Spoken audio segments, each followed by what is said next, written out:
2 minutes means 2 minutes. You know, some of us have things to do in between the bullpen. Oh, well, I'm sorry. I didn't know you were busy. Next time I'll mean 3 minutes when I say 2. All right, I don't have any opening comments today, so we'll just get right to it. None? You have no travel announcements? I have no travel announcements All right, today. let's start with, seems to be an echo. There does seem to be an echo. Or maybe it's just my sonorous boots. Sure, it's a combination. Yes.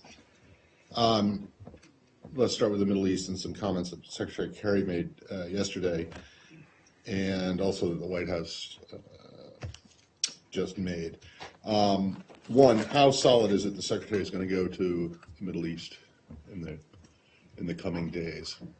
I think, and the Secretary addressed this last night, Matt, he has every intention of traveling to the region soon, and I don't have anything to announce today with respect to travel, but he made it very clear last night that he intends to go soon, and I suspect you'll see us follow up on that.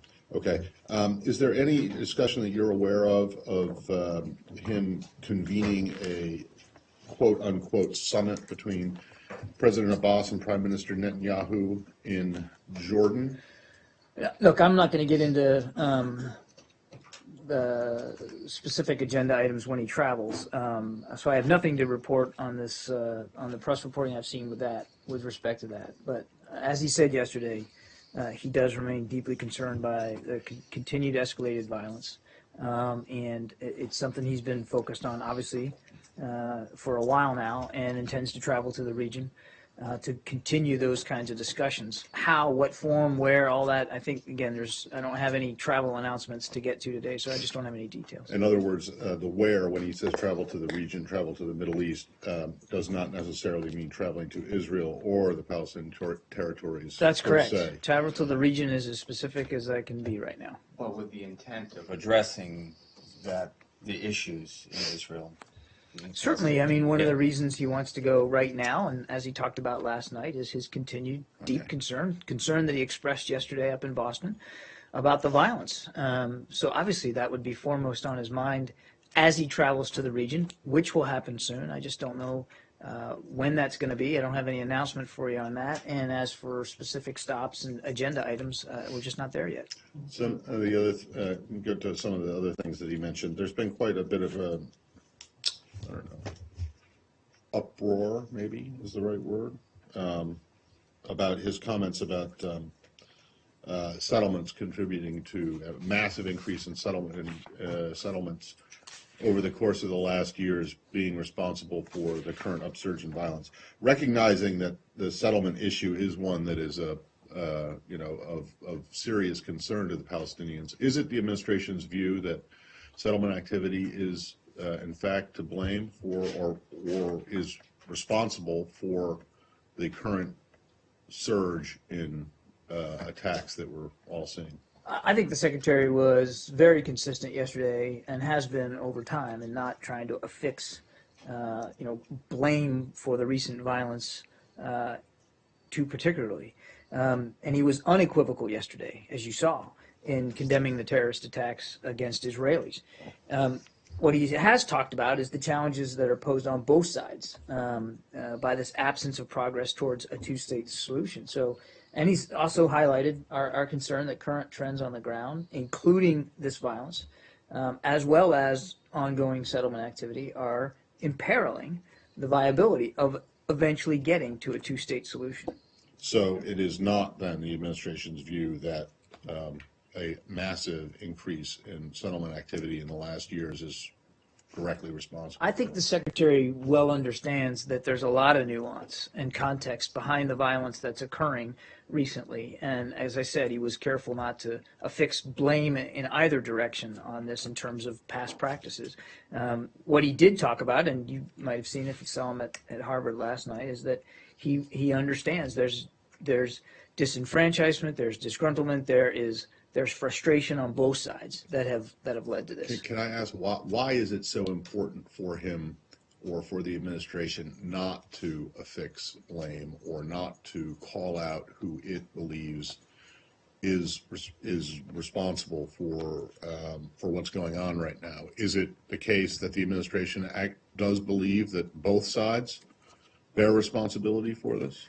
I think he's been very clear that he wants both sides to take the affirmative actions, both in rhetoric and in action, to de-escalate the tension, to restore calm, and to try to move forward towards a two-state solution.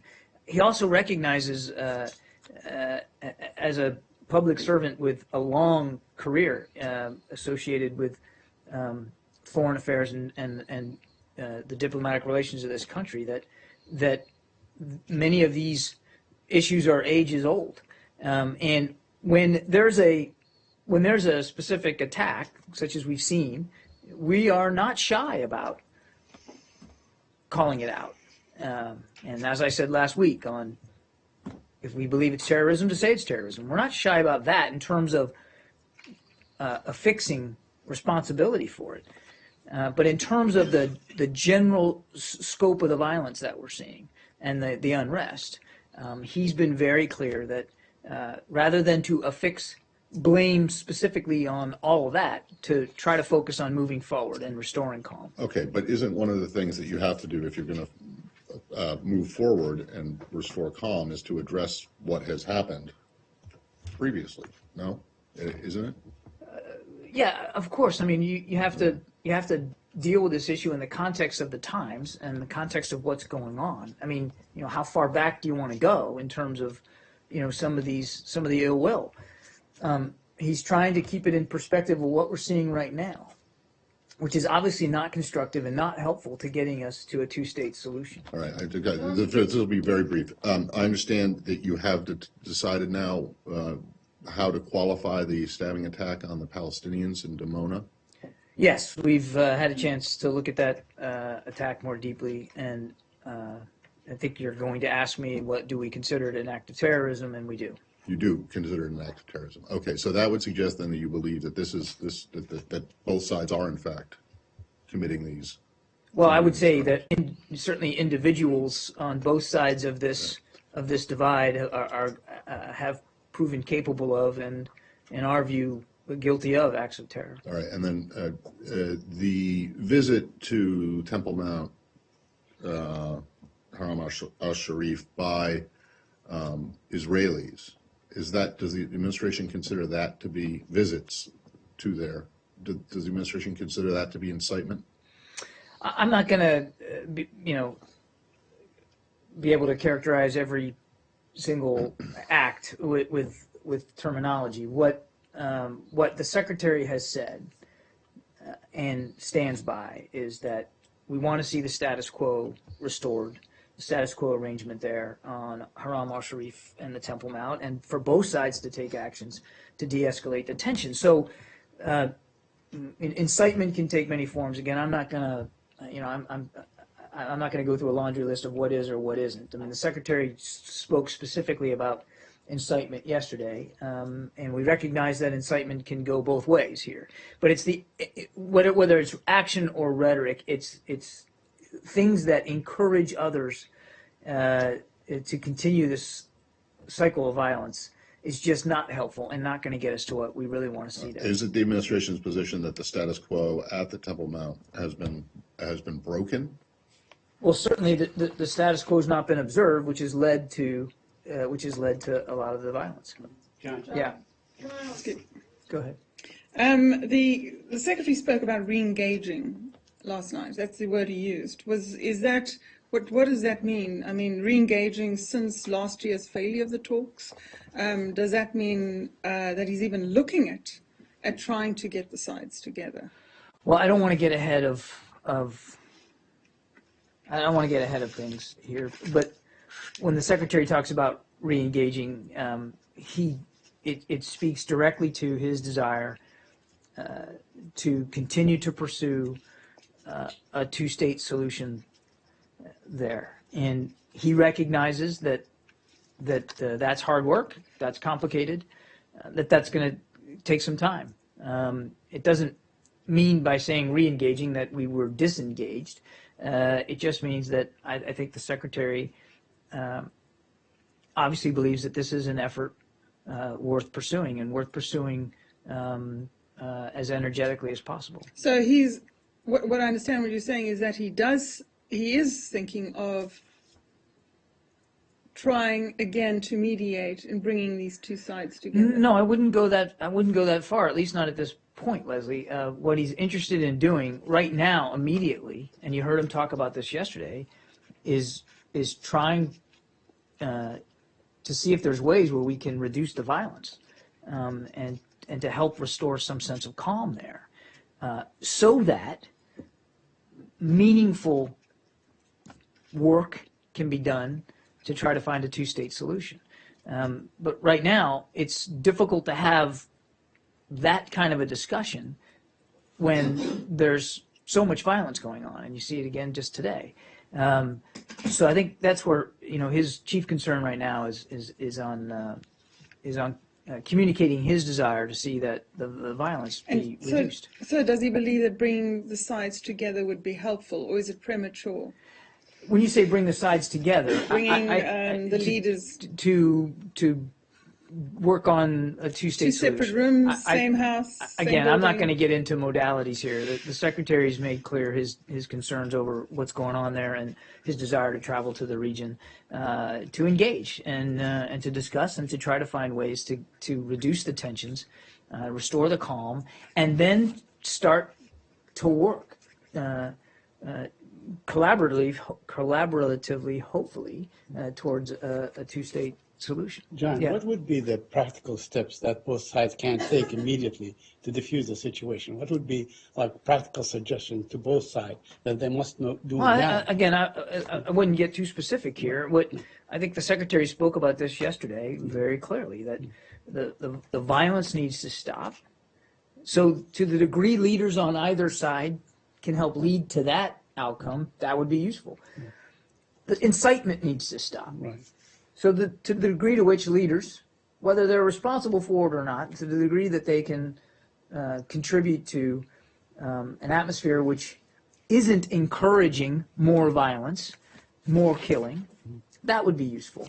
And then again, to sort of help put in place and then keep in place, maintain a sense of calm. All that would be useful right now. And I think that's really, again, where the secretary's head was yesterday. It's where it is today, and it's why he's interested in pursuing travel there soon.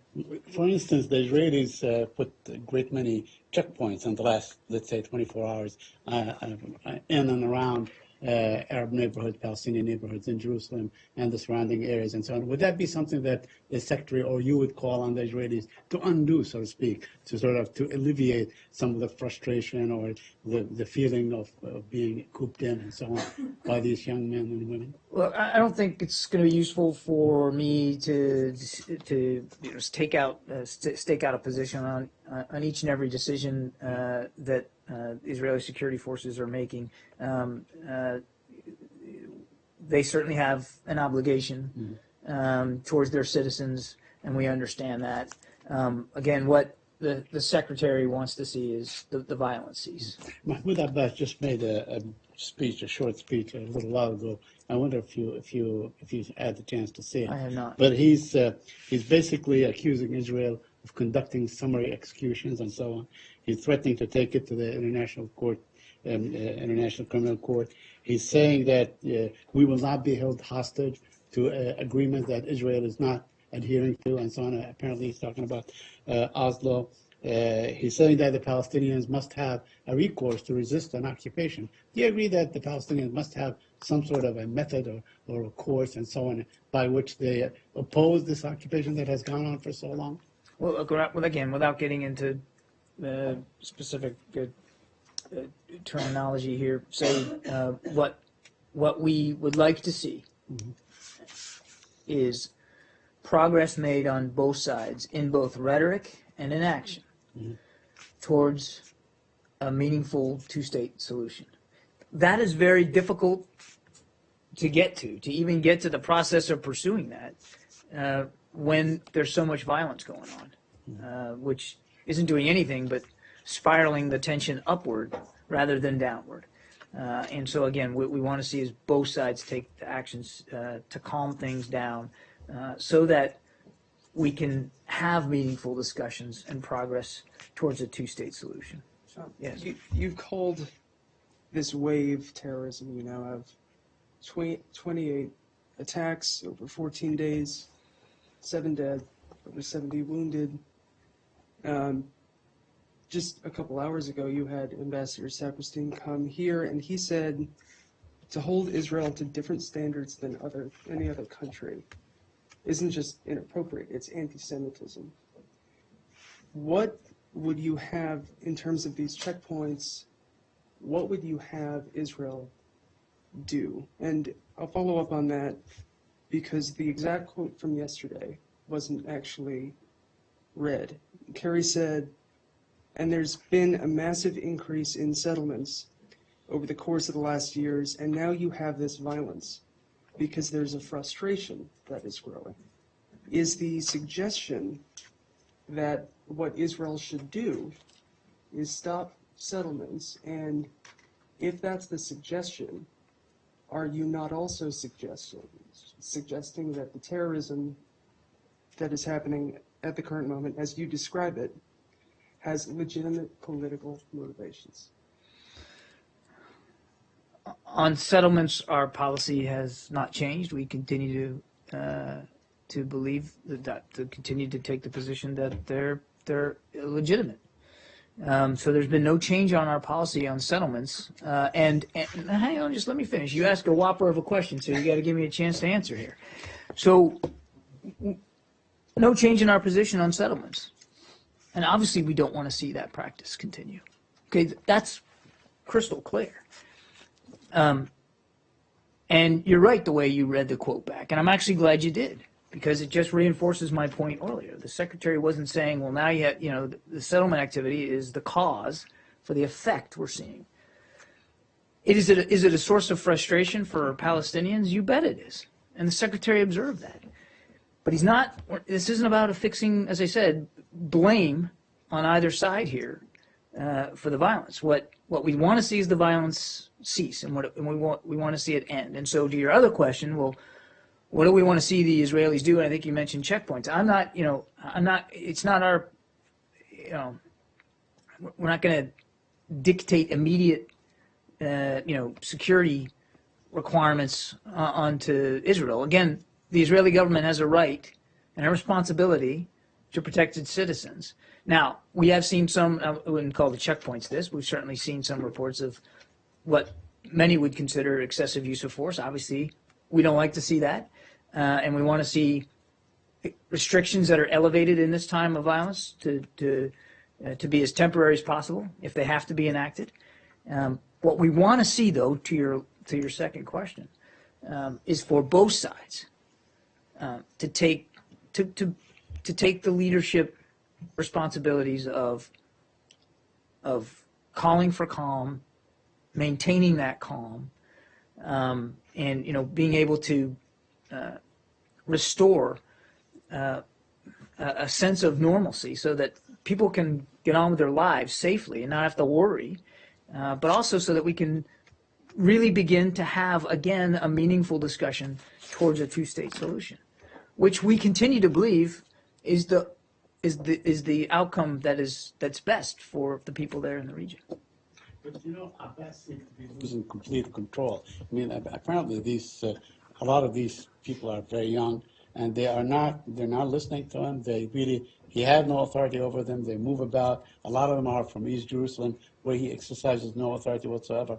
So what would you have him do? I mean, in fact, his leverage with the Palestinians seems to have dissipated.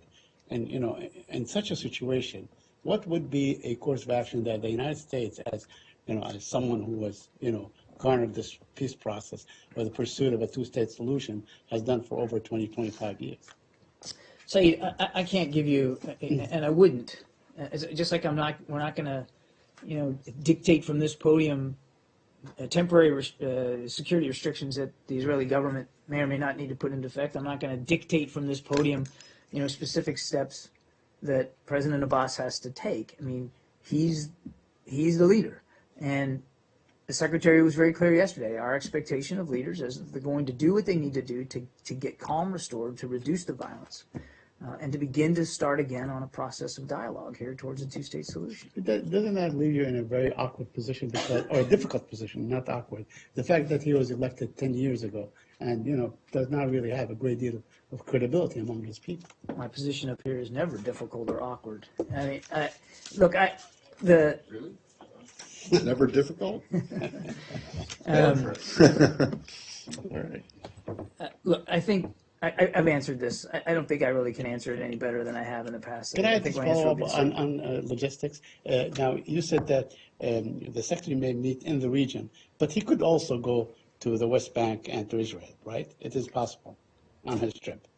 I'm not going to, I don't have any Okay. specifics on his travel to announce, Said, and I think you can understand. When we have something that we can talk about in terms of dates and places and agenda items, we'll do that. We're just not at that point right now.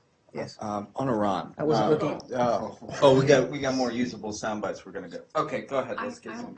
Not everyone's looking for sound bites. No, I know some people just have all day to be here. Go ahead.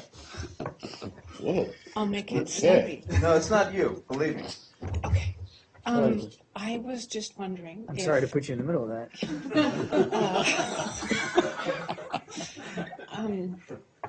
Okay, the secretary, the department is very concerned about the level of violence. Is there some sense or concern that we're at the edge of something that could spiral out of control? Are you concerned about another intifada-like situation, or is it just a matter of? Well, obviously, levels? nobody wants to see anything Obviously. on that scale occur. And that's why, again, the secretary's been so candid about his concerns. That's why he wants to travel soon to the region. Nobody wants to see that on that scale. Frankly, nobody wants to see any violence and any single death or injury as a result of these sorts of acts of violence, as we've described many of them, acts of terror, is obviously reprehensible, and nobody wants to see that happen. So I think we all share a sense of concern and urgency about this, and again, the secretary's conveyed that. He will continue to convey that. And what we want to see is calm restored. So I have two extremely brief ones, so we can move on after that. You said in answer to my question on the status quo, whether at the Temple Mount, whether it's been broken or not, you said that it has not been observed, and that is what has led to. I think I'll go back and look at the transcript, but I think you said it has not been observed, and that is what has led to a great deal of the violence. That certainly sounds like you're affixing some kind of blame to Israel, if this is in fact what the administration believes has led to the violence, the visit by Israelis to. Well, it's not about believing it, Matt. I mean, you just looked at what's been happening in that on Haram al Sharif and the Right. Temple Mount recently. I mean, just if we're looking at this through an acute lens, I mean, the activity there, the status quo not being observed, has led to violence. That's indisputable. That's not a belief. That's a fact. Oh, okay, but it's that not would- about. But it's not about affixing, blame on one side or the other. There's a status quo there. There's a status It quo. certainly sounds like it. No, there's a status quo there that we want to see restored, and the status quo has worked in the past in keeping things calm. And then the second brief thing was that you said you had, in response to Michael's question, you said you'd seen reports of what many would consider to be excessive use of force. And I presume you were talking about from the Israeli side. So, is that correct? Yes, Would you consider? we What would you? You said what many would consider. So is the administration among those who would consider what the Israeli actions have been to be excessive? I think, again, without qualifying each and every one of them, we certainly seen some reports of security activity that could indicate the potential excessive use of force. And again, we don't want to see that anywhere. We don't want to see that here in our own country. So yeah, we're concerned about that. So you have raised this issue with Israelis. You said that We're always concerned about credible reports of excessive use of force against civilians, and we routinely raise our concerns about that. Okay, now that's just a little bit different than what you said before. So you believe that these are credible reports of excessive use We of have- force we- by the Israeli security forces on Palestinians? We've seen reports. We're always concerned about those kinds of reports.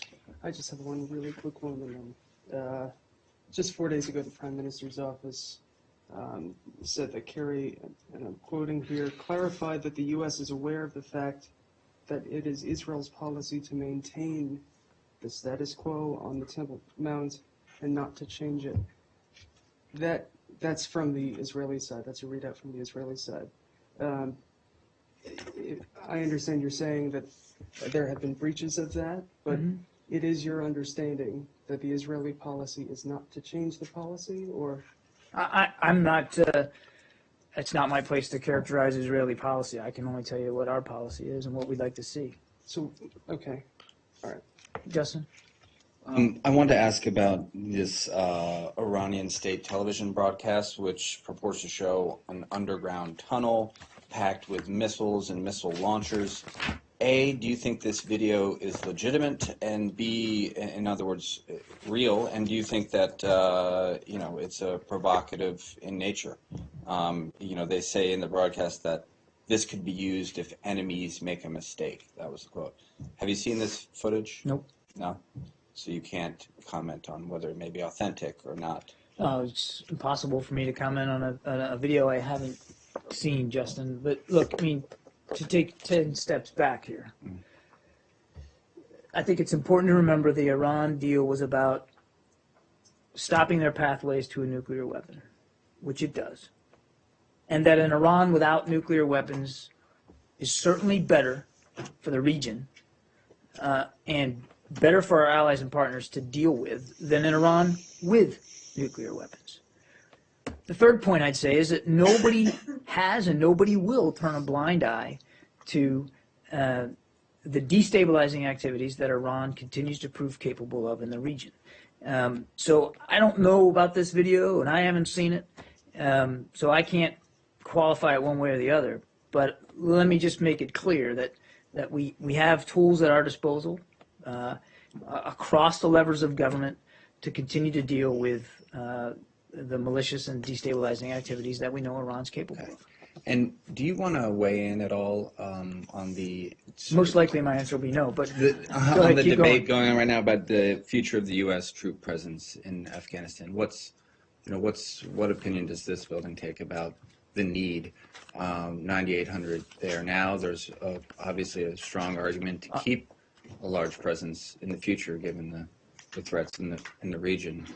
So what's this building? Our focus here at the State Department is on continuing to improve and deepen our relationship with the Afghan government. What we're all working towards is a more normal relationship with the country of Afghanistan. That's not so based on security matters. And that's where Secretary Kerry's focus is going to be. The troop presence and how big it is, how long it lasts, I mean, that's a matter for the Commander-in-Chief and only the Commander-in-Chief to decide. And I'm certain that whether there's a decision or not, and if there is one, what it will be, all that will be done in consultation with military commanders. Sure. We have a report that the U.S. is sending 300 troops to Cameroon. Do you know what this is about? Is it part of a bigger effort against Boko Haram? Is it something going on in the region as far as just West Africa? Do you know anything about that? I would refer you to the Defense Department for details on troop deployments. So there's no concern specifically what's going on in Cameroon? It's probably about Boko Haram, but you don't know anything as far as I didn't say I didn't know focus. anything. I said that I'd refer you to the Defense Department. As to far as the speak to troop diplomatic deployments. side, has there been some kinds of concern I don't have any. specifically on Cameroon? I don't have any specific diplomatic initiatives to read out with respect to Cameroon. But as for the troop deployments, again, you'd have to go to the Pentagon for that. Yeah. Yesterday, Mark said on the podium that the U.S. provided ammunition to Syrian Arab groups over the weekend, not Syrian Kurdish group PID. But PID leader Salih Muslim told Turkish press that PID and its allies received the American ammunition airdrops. Polat Can, another PID spokesperson, said that they would distribute ammunition to allied Arab groups. So have you airdropped ammunition pallets to Syrian Arabs or Kurds? I would point you to the Defense Department to speak to airdrops. That's a military matter. As I understand it, there were no the drops recently conducted of some 100 bundles went to Syrian Arab fighter, counter ISIL fighters. Whether or not they were or were not, which is, as you say, a Pentagon matter, the Turks did call in. There has been some diplomatic move on this, has there not? I think that it's safe to say that the Turkish government continues to raise their concerns about the Syrian Kurds. Are you- And we continue to have discussions with them. And are you aware of any such contact today? There have been discussions very, very recently about continued concerns by the Turks about the YPD, and we'll continue to discuss that with them. We understand their concerns with respect to that. They're longstanding. They've been very honest about it, and we're going to continue to, engage with them about those concerns. I think it's just important to remember, and I understand the sensitivity on this.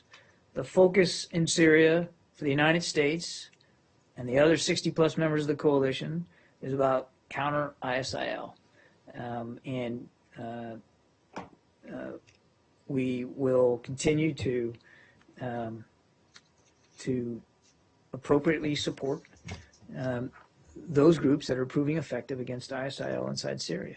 But in this particular case, I think the Pentagon spoke to that very clearly about what was delivered and to whom it was delivered.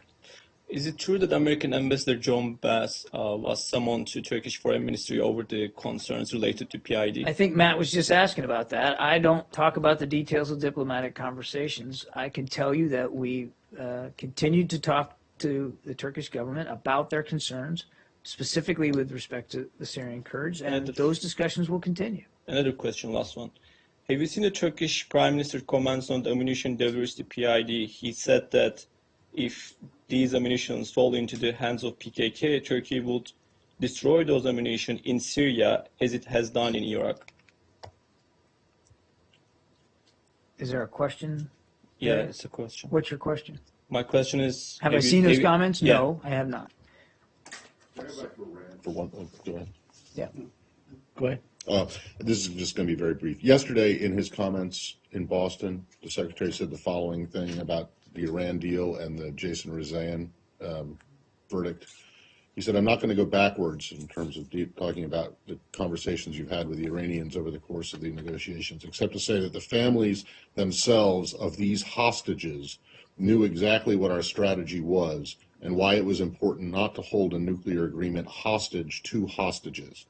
Has the administration changed its position on whether these detainees, as you had called them before, are now being held as by Iran as hostages? No. And should His be use of considered the that? word hostage was simply misspeaking. There's no change in policy. So neither the Secretary nor the administration believes that these We continue Americans to talk hostages. about Americans that are being detained in Iran. Okay. Was he Well, I mean, scolded for that? I've been scolded for he said, I mean, hostage 3 times in the same sentence. I understand. There's no change to our policy. Yeah. Can you go back to Syria? Yeah.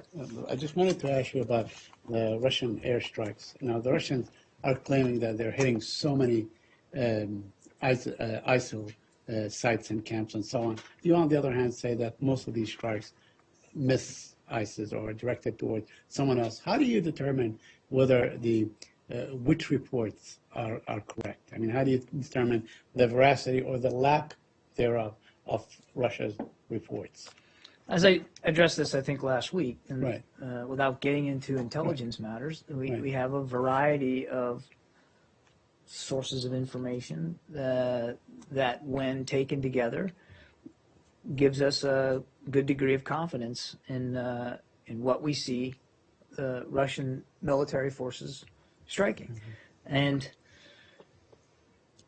they continue to strike. The preponderance the vast majority of targets continue to be opposition groups and not, in fact, ISIL. And do you think that, I mean, seeing that how the apparently or allegedly the Syrian army is fixing to attack Aleppo and so on with the aid of Russian air power and so on, do you have any comment on that? I mean, I've seen reports of that, Saeed. I let the Russians speak to their operations. I don't even speak to U.S. operations from this podium. That said, nothing's changed about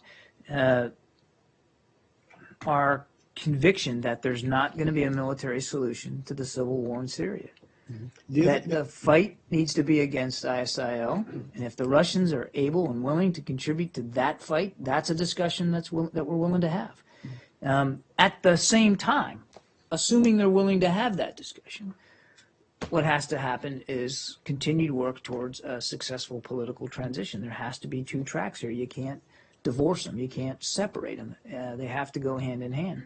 And we've made that very clear to the Russians. My last question regarding the Russian aircraft carrier. Russia is apparently moving its one and only aircraft carrier towards Syria's waters. Do you have any comment on that? Is that exacerbating the situation? Is it driving the situation over the brink? I actually haven't seen that report, Saeed, so I wouldn't speak to, again, specific military movements of even our own military. But again, you have to keep all of this in context, true or not. What we want to see is an effort against ISIL inside Syria, and not an effort militarily to continue to prop up the Assad regime and to keep him in power and to prolong the civil war and to invite more sectarian violence and tension and more extremism inside Syria. And can I just follow up on that one? You've seen the reports of Cuban 200 to 300 Cubans.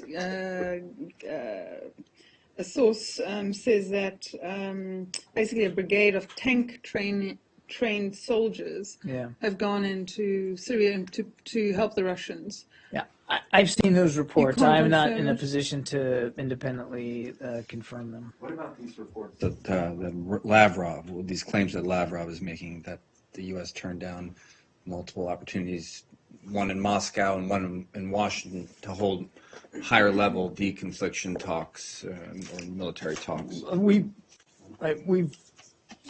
continued to show a willingness to talk to Russian leaders and Russian authorities on Syria. All the way up to President Obama and President Putin talked about Syria in New York 2 weeks ago.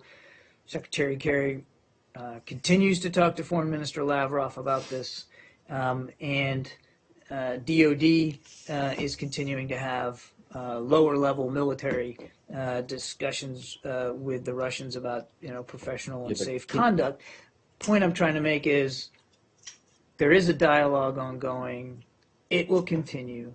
I'll let the Russians speak to whatever proposal they may or may not make. I don't have anything on that. What I'll tell you, though, is certainly the openness and willingness on our side is not in dispute. Well, they're saying you rejected these deals, these opportunities to talk. Yeah, I don't have anything specific on this proposal. But if you just look at the past, Justin, if you just look at the past, there's been no shortage of opportunity and certainly no lack of willingness by the United States to have a conversation or multiple conversations at various levels with Russian authorities about what's going on in Syria. Nevertheless, you won't directly address whether or not you turned down this opportunity. I think I told you before, I don't have anything specific on that proposal, but I also think it's important for everybody to recognize what's happened to date and what will continue to happen in terms of dialogue with the Russians. Regardless of this proposal, nobody can, on the face of it, accuse the United States of not being willing to engage in a dialogue and a discussion with Russia about what they're doing in Syria. But you want to do it one way, they want to do it another way. We'll leave it at that.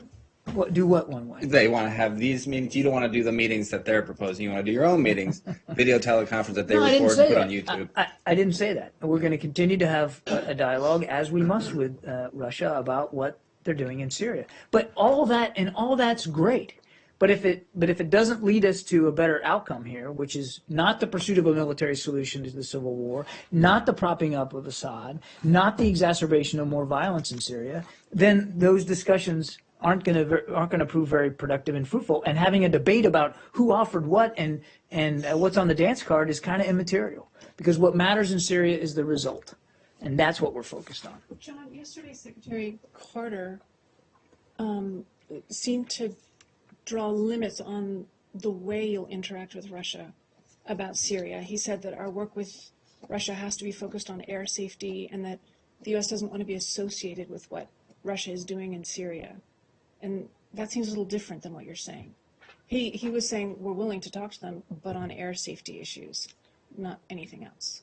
Well, I mean, that's the Defense Department's primary concern here with respect to military activity, Russian military activity in Syria, which is to make sure that coalition pilots are safe and are able to continue to conduct their missions. And I thought Secretary Carter was very clear about what he's looking at here, which is safe and professional conduct. And that's the level of discussions that they're having and willing to have with the Russian military. So he wasn't speaking for the administration, he was only speaking for the Pentagon. No, of course the Secretary of Defense also speaks for the administration. I don't see anything disconnected at all between what Secretary Carter said about what they're doing and the conversations they want to have, and what we here at the State Department or our colleagues at the White House are trying to pursue in terms of a more positive outcome in Syria. I did not, and I was there, I didn't take anything away from the Defense Secretary's comments that would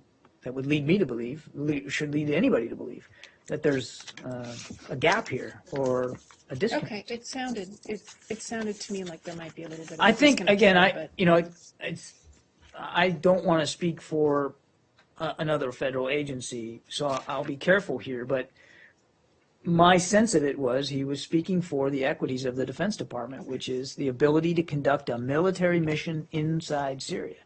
And that's their mandate. And his job as Defense Secretary is to be able to report to the Commander-in-Chief that he can do the job he's been tasked to do, and he can do it safely and efficiently and effectively. And to the degree you have Russian military aircraft now in Syrian airspace, you have to you need to make sure that you can continue to answer all bells, as we say in the Navy, and that means having an assurance of safe and professional conduct, in this case by the Russian side, and that's his concern. It should be his concern. Nobody's talking about, at this point anyway, certainly nobody's talking about some, wider or deeper cooperation with the Russian military in Syria, largely because, back to, I think it was Saeed's question, we haven't seen in the targets that they're hitting that they're willing to be serious about going after ISIL. And what we've said is, if you're willing to do that, if you're willing to have a constructive role against ISIL, well, now there's a conversation that's worth having, and we can sit down and look at ways that maybe they could play a constructive role. But we're just not at that stage right now. And I think that's what he was referring to. I wouldn't read too much into that. From the diplomatic side, though, has there been any complaint registered with the Russians about your allegations that they're going after U.S.-supported troops or fighters, rebels? Well, I mean, we don't talk about the details of diplomatic conversations, but Matt, but I think I think you can reasonably assume that on various levels, we've certainly made our concerns known to the Russians about what we see them continuing to strike. As a matter of fact, I think in the last phone call readout that we did with between Secretary Kerry and Foreign Minister Lavrov, we addressed that. Right. Is it just expressing concern, or are you telling them to stop it? Again, I'm not going to. Well, the reason I'm asking is because the line of questioning that came from what Secretary Carter said yesterday about the deconfliction and the safety of U.S. pilots in Syrian airspace and you wanting the Russians to have safe and professional conduct does not appear to show a concern, and maybe correct me if I'm wrong, for the safety and well-being of the people on the ground who you say are actually being targeted instead of ISIL. Oh, believe me, It does? It does include absolutely. that. Okay. We've made it very clear that we want that kind of activity to stop. Of course we do. I mean, and there's no, that's not getting us anywhere near to what the outcome we want. So yes, of course we've said we want that activity to stop, and if they're going to continue to drop ordnance inside Syria from their aircraft, we'd like that ordnance to be aimed at ISIL and Al-Qaeda affiliated targets. Yes. Switch the topic to South China Sea. The tension of South China Sea is to increase again because of last week the Financial Times reported that a U.S. warship would sail within 12 miles of the South China Sea area. And recently, the Chinese state-owned media Xinhua Agency said it is a kind of flagrant provocation and warning the U.S. not to do so. How would you respond to it, and when will this military action going to happen? All right, let me just take the second one first, because I think you all know what I'm going to say here. I mean, I'm not going to speak to military operations, present or future, so I'm just not going to get into that. What we said all along is that the U.S. military, and Secretary Carter talked about this yesterday, will fly, will sail, and will operate wherever it needs to in accordance with international law to protect our national security interests and the interests of our allies and partners, period. How that's done, where that's done, when that's done, that's all for the Defense Department to speak to. What we've also said is that we want to see the reclamation activity stop, the militarization of some of those reclaimed features stop. None of that's doing anything to help reduce tensions in the South China Sea. Now, we don't take a particular position on individual claims, which I know is a separate matter, but it's an important context here. We do take a position on the use of coercion or threat of force to exert influence on those claims. We want to see these things worked out diplomatically and in accordance with international law. So again, I don't have anything to speak to in terms of military operations, but we have made very clear our concerns about China's activity in the South China Sea, and we will continue to do so. John, can we stay in China? Has there been any communication between the United States and China regarding the son of detained human rights lawyer Wang Yu? The 16-year-old son was put under house arrest, according to family members, as he was trying to flee for the United States. You know, Pam, I don't know if I have anything on that or not.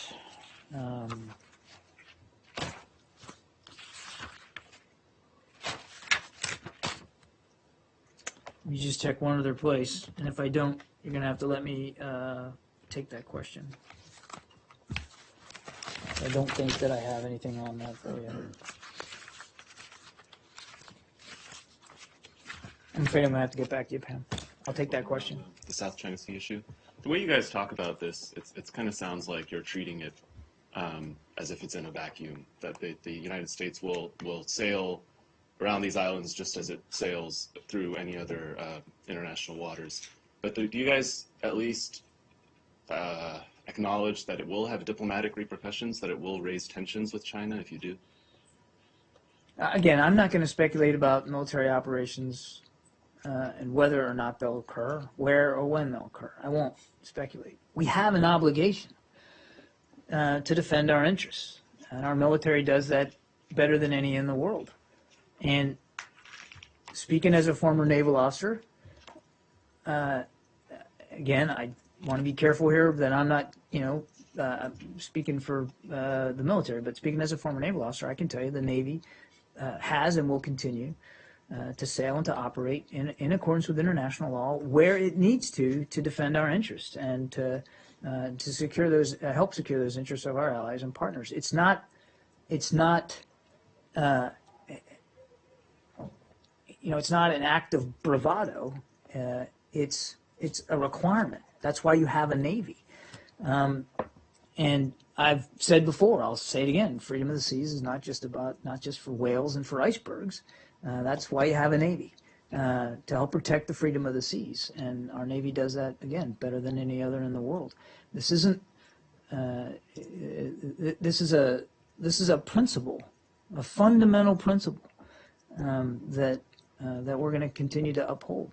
So is it your view that, I mean, the Chinese are on the record as saying that they would be very displeased if the U.S. Navy sailed close to these islands. Is it your view that that principle is worth sacrificing some goodwill with China for? Well, again, you're asking me to speculate about operations, which I won't do, especially operations which haven't even happened yet. Somebody's having a good time out there. But hang on a second. It's a fair question, and I want to answer it.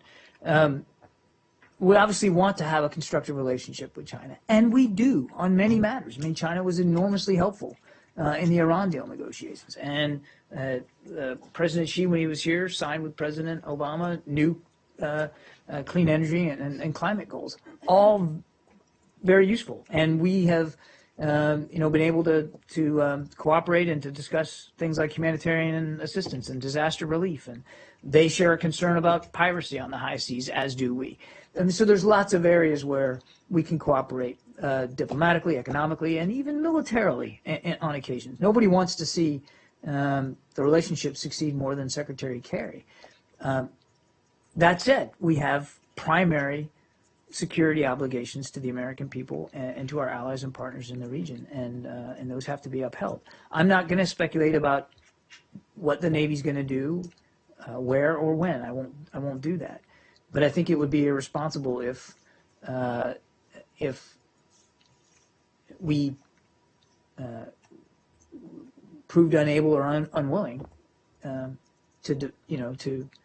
act on these fundamental principles in terms of international law. Thanks. Yeah. But John, is the very act that you're saying, well, we can go where we want to, not inflaming what is already a really tense situation in the South China Sea? I mean, even though you say it's to defend your interest and allies, but Well, is that again, act just not one without speculating, you guys are asking me to talk about military operations, which I won't do. One could make the argument that what's destabilizing in the region is the reclamation activity and the militarization of the reclaimed features. And one could also make the argument that in not sailing, flying, and operating in accordance with international law, by not being able or being willing to do that, that itself could invite more destabilizing activities. Yeah. Yesterday, when commenting on the...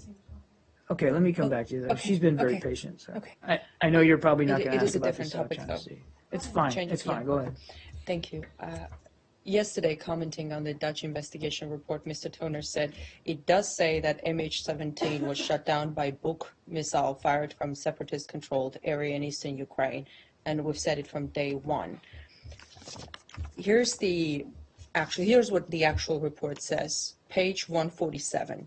The area from which the possible flight paths of a 9N314M warhead carried on a 9M38 series missile as installed on the Buk surface-to-air missile system could have commenced is about 320 square kilometers in the east of Ukraine. Further forensic research is required to determine the launch location. Such work falls outside the mandate of the Dutch Safety Board.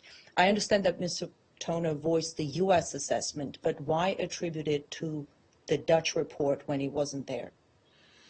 Well, I think what the Dutch Safety Board investigation was looking at was the precise coordinates of the launch location and not the general area. And from the very beginning, we have said that and we had information that made clear to us that the general launch area was in separatist-held territory. And I think that that's supported by what the Dutch Safety Board has reported, that area that they reported it coming from is the same area where we believed it came from at the time. Now, I think what that's referring to is, the specific location in terms of like a no-kid grid, grid coordinates, which I understand they didn't have in the report. But in terms of the general area in which it occurred, their findings concurred with our findings at the time, that it was in an area that was controlled largely by separatists. That is the U.S. assessment, but the report itself does not say that the missile was fired from separatist-controlled area. It's what the U.S. says. Why? It subscribes an area that we knew back then Yes, was the U.S. knew separatist back then, control. but it's not what the report said. Ms. Toner said that is what the Dutch report said, and I read to you what the Dutch report actually says. I think if you that they lay the don't report, determine if you the lay the location. report and its findings over what we said at the time, you'll see that they match in terms of what generally happened here. Where exactly in the report does it say that it comes from a separatist-controlled area? Do I understand it correctly that Mr. Toner just misspoke? No, I don't think he did. I don't think he did. But we have long maintained, and nothing in the Dutch Safety Board investigation contradicts this. In fact, it supports it, that it was a Buk surface-to-air missile and that it was fired from Russian-controlled separatist territory. Where now, in the exactly report does it where, say that? Well, it says, I'm looking at it says further forensic research is required to determine the launch location. Such work falls outside the mandate of the Dutch Safety Board. Where in the report does it say that the missile came from rebel controlled area in eastern Ukraine? The report basically validates exactly what we knew at the time. A Buk surface-air missile fired from separatist, an area that at the time, as the we U.S. knew, assesses. At the time, not just the United States, but we knew was Russian-controlled separatist territory. And we're very comfortable in the findings of the Dutch Safety Board. We appreciate the hard work that went into it. And we continue to want to see those responsible for this to be brought to account. Can I ask one more question on that investigation report? So what the investigators also said yesterday was that the warning signs were there for the Ukrainian authorities to close the airspace. I mean, war was going on the ground and in the air, but that hasn't been done. Do you think there should be some responsibility for not taking such an important precaution? I think there's a whole other set. This safety board was responsible for determining the what. What happened, what brought the plane down. And then, as you know, there's a criminal investigation looking into accountability, and I think we need to let that work go on. And I think that's the process that needs to be followed right now. But regardless, somebody fired that missile, right? We know it was fired from Russian-controlled separatist territory, and that it was a Buk surface-to-air missile, which the Ukrainians did not have. And innocent people died because their airliner got shot out of the sky. And I think it's important that we remember those people and those victims and their families, and to let the investigators continue to do their work so the proper people can be brought to account for this horrific incident. And that's what the focus ought to be. That's what the focus ought to be. That's right. It just days before. I'm going to move on now. Go ahead. So I wanted to ask about the 12-mile exclusion zone, and I'm hoping you will deploy your background as a naval officer to answer this. But my understanding is that 12-mile zone is laid out under international law around sovereign territories. But isn't it also true that it does not apply to man-made structures? I think I'm going to just go back to what I said before, actually to what Secretary Carter said, which is that that our military and our naval forces are going to act in accordance with international law, and they'll do that. And I'm not going to get into a detailed discussion here from the podium about where geographically on the map, that international law applies. It's international law, and it's pretty obvious. Is it the law I'm of not the a huh? Is it the international law of the sea, or is it? No. another International kind of- law. Okay. There's okay. international law in general, but I think I'm just going to leave it where Okay. And I think actually, Secretary Kerry was very clear about this. And I think rather than speculating about the specifics of where, when, and how, I just, again, would reassert we have an obligation here to the American people and to our allies and partners. Yeah. Can I go to Afghanistan briefly? Yeah. MSF says that this international humanitarian fact-finding group is prepared or has proposed going to do an investigation into the Kunduz hospital bombing, but that in order for it to happen, both the United States and the Afghans have to give it their okay. Is this something that the U.S. is prepared to do? Prepared to do what? To give them permission to go ahead and start an independent investigation. I would just go back to what I said last week. I mean, we're not taking. Well, this question was I'm sorry to stop you, but this question was asked. Because you know where I'm going to go. Well, the question was asked and not answered at the White House, and I'm hoping that you can give a better answer than your colleague over there did, who simply repeated that the U.S. is doing its own investigation and is confident that those investigations, the 3 investigations, will be transparent and people will be held accountable if that's required. That is not my question. My question is whether the United States is prepared to give permission, or if it will withhold or deny permission to this group, this International Humanitarian Fact-Finding Commission, to do an independent investigation into what happened. It's my understanding that we've not taken a position on that particular issue, and that's what I said last week, that we don't have, and I'm not aware of any effort to take or stake out a position on this independent investigation mechanism. Well, but for the investigation to happen, it requires some affirmative action on your part. Are you saying that you're just going to ignore? What I'm saying is that we're not taking a position on this issue of an independent investigation. There are 3 ongoing now. I understand.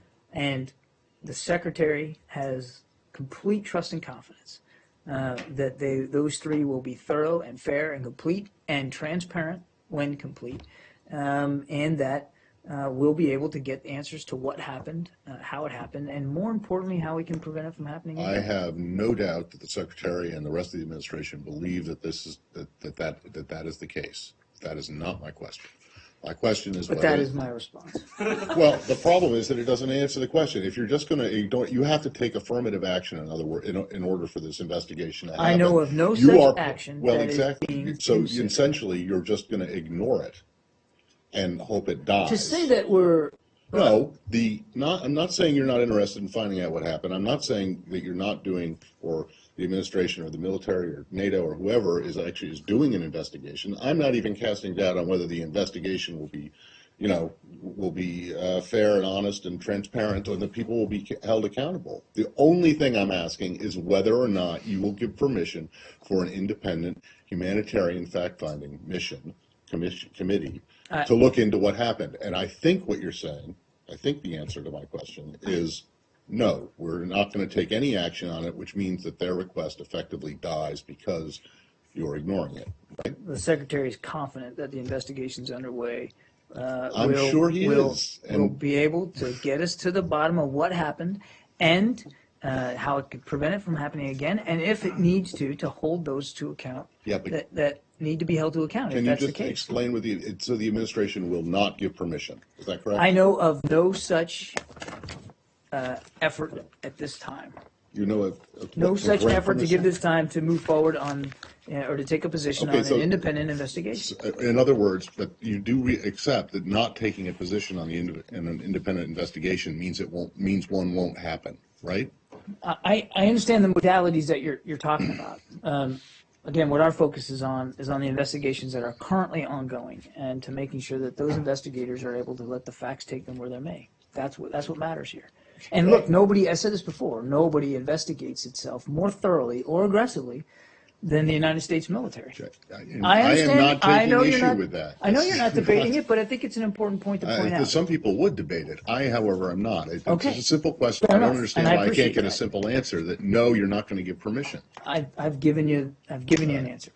Very quick one on Yemen. The U.S. Navy apparently issued a report suggesting that the Saudi-led coalition is hindering the access of humanitarian ships into Yemen. Can you confirm? As I understand it, this is it's not a report issued by the Navy. It's part of a daily summary that the commander of the U.S. Fifth Fleet, the Navy component to Central Command, does every day in terms of his daily situational awareness. I won't speak to the details of those kinds of military summaries. That's really for my colleagues at the Defense Department to speak to. That said, we have made very clear, and I've done it several times from this podium myself, about our concerns on the humanitarian front inside Yemen and the desperate need of the Yemeni people to continue to get, which has not been free-flowing, humanitarian aid and assistance, whether it's from the sea or from the air or any other way. And we've raised those concerns with the Saudi-led coalition about the need, the desperate need for humanitarian aid to continue to flow into Yemen. We want to see that happen. We understand there's challenges, but we want to see that happen. And I would also point you to what King Salman said when he was here in Washington, that he himself affirmed Saudi Arabia's commitment to seeing that aid get to the people who need it. And that's what our focus is on, and we'll continue to raise our concerns with Saudi Arabia and the coalition in Yemen as we need to. Okay, thanks Thank you. everybody.